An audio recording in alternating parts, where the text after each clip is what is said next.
Hi friends. Actually video इसलिए मैं बना रहा हूँ कि मुझे मतलब अभी मैंने बीपीएससी के पीआईक्यू स्टार्ट किए, तो मुझे कुछ बच्चों ने मैसेज किया जो सीडीएस और स्पेशली सीएपीएफ के साथ मतलब सीएपीएफ के हैं और मेरे से जुड़े हुए हैं। तो उन्होंने मुझसे बोला कि बीपीएससी का पीआईक्यू का क्या इंपॉर्टेंस है।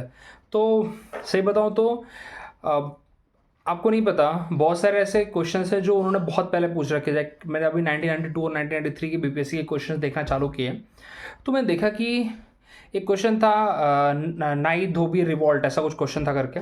वो यूपीएससी के सीडीएस में 2021-22 में पूछ रखा था।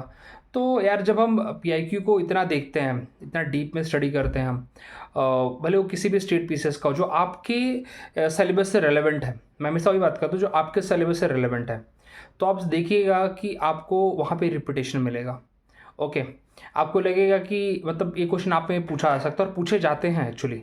इवन बहुत सारे क्वेश्चन तो ऐसा होता है कि जो यूपीएससी स्टेट पीसेस से उठा के करती है। तो मैं यार जब अपने टाइम पे पढ़ाई करता था तो पढ़ाई कम करता था, इन चीज़ों का एनालिसिस में ज़्यादा करता था। तो मुझे पता रहता था कि कितने टाइम तो एनालिसिस करते करते ही क्वेश्चन लर्न हो जाते थे कि अच्छा, तो फिर वो बहुत क्लियर कट अंडरस्टैंडिंग देता था कि कितने स्टेट पीसीएस को मुझे कवर करना है while preparing for my own CDS exam. ठीक है, तो वो स्मार्ट वर्क, यही स्मार्ट वर्क है, क्योंकि आप कितनी बार वही किताबों को पढ़ोगे, बोर हो जाओगे आप किताबों को पढ़ पढ़ के। कि लाइन बाय लाइन आप एक बार पढ़ सकते हो, दो बार पढ़ सकते हो, तीन बार तक आप रोज रो के पढ़ लोगे, चौथी बार तक आप फेंक दोगे बुक। ठीक है, तो मैं तो दूसरी बार में फेंक देता था। तो मैंने ये सारे काम ज़्यादा किए हैं। जैसे आपको एग्जाम्पल देता हूँ, अगर आपको और थॉरोली स्टडी करना होता है, तो अगर आप इंटरेस्टेड हैं कि और थॉरो स्टडी कैसे किया जाता है, एक्चुअली मार्क्स बोलते हैं ना कि मार्क्स पूरे आपके बनने चाहिए श्योर शॉर्ट, जब आप ये सब करते हो ना तो कैसे होंगे।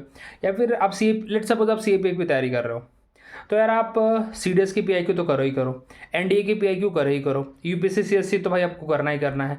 यूपीएससी के जो अलग अलग पेपर, जैसे एक सीआईएसएफ का एलडीसी का पेपर होता है, उसके बाद जियो साइंटिस्ट का पेपर होता है, एक यूपीएससी कंडक्ट करती है।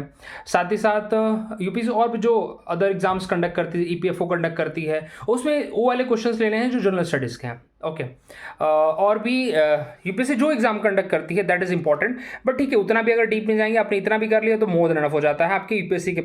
लेकिन अगर आपके पास और टाइम है तो आप बीपीएससी हो गया, यूपीपीसीएस हो गया, ये एग्जाम्स के पेपर आप ज़रूर देखिए, बिकॉज ये आपको बहुत अच्छा एक आप स्टेट लेवल पे, जब आप जैसे मैं बीपीएससी की बात करता हूँ, तो ऑल्दो उस लेवल के क्वेश्चन ये लोग नहीं बनाते, मैं मानता हूँ, लेकिन फिर भी कुछ क्वेश्चन हमें वहाँ से मिल जाते हैं जो हमारे काम के हो।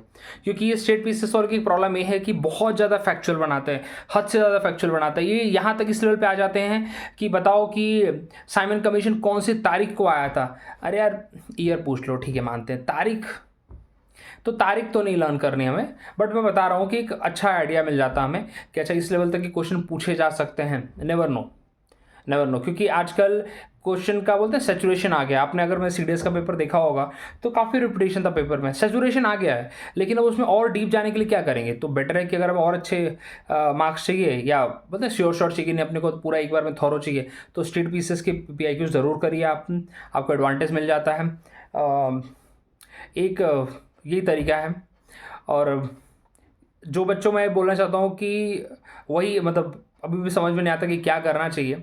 पेपर हो गया है एंड समझ में नहीं आ रहा कि अभी भी क्या करें, क्या अप्रोच रखें आगे। अभी पेपर नहीं क्लियर हो रहा है, वही 30-35 मार्क्स आ रहे हैं जीएस में। मैं सिंपल अप्रोच यही है यार, first done with a whole syllabus, एक बार थॉरोली कर लो आप, जो आपको लगता है जो वही थॉरोली करने के लिए क्या है बताऊँ आपको क्या है। कुछ किताबें हैं, लिमिटेड किताबें हैं, उनको तो कर ही लो। और थोड़ा सा और अगर हिस्ट्री में मुझे पूछते हो कि आप लोग हिस्ट्री में क्या करना चाहिए, तो आपको हिस्ट्री में बताना चाहता हूँ मैं कि एनसीईआरटीज़ कर लो। और अगर थोड़ा और मेहनत करना चाहते हो तो ओल्ड एनसीईआरटीज़ कर लो। ठीक है, ओल्ड एनसीईआरटी जो इनकी है, मुझे अभी देखो, रोमिला थापर मैम की मत करना, वो तो बहुत ही पुराने हो गए। ठीक है, अभी देखो मुझे नाम, ऑथर का नाम नहीं याद आ रहा, ओल्ड एनसीईआरटी किसकी थी, मेरे को भी जवान पे है, बट ठीक है, ओल्ड एनसीईआरटी कर सकते हो आप।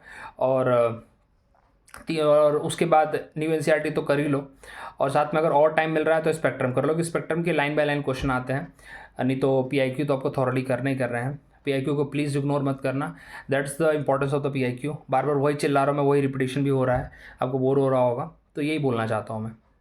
और क्योंकि देखो आप कितने भी कोर्स ले लो, मैं खुद ही कोर्स दे रहा हूँ ऑल दो, लेकिन मैं यहाँ पे जो मैं कोर्स दे रहा हूँ उसमें वही है कि पीआईक्यू पे इतना ज़्यादा एम्फोसिस मैं करूँगा, मुझे पता है ना कि आपको समझ में आ जाएगा कि कितना कैसे रिलेट किया जाता है। कभी कभी ना क्वेश्चंस आपको नहीं आता है, लेकिन अब यू कैन रिलेट इट, आप उसमें से उसको एलिमिनेट कर सकते हैं। तो वो सारी टेक्निक आपको मैं सिखा दूंगा।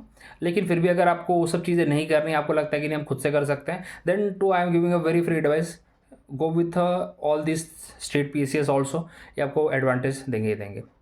थैंक यू वेरी मच, मिलते हैं अगले वीडियो में, चलो बाय।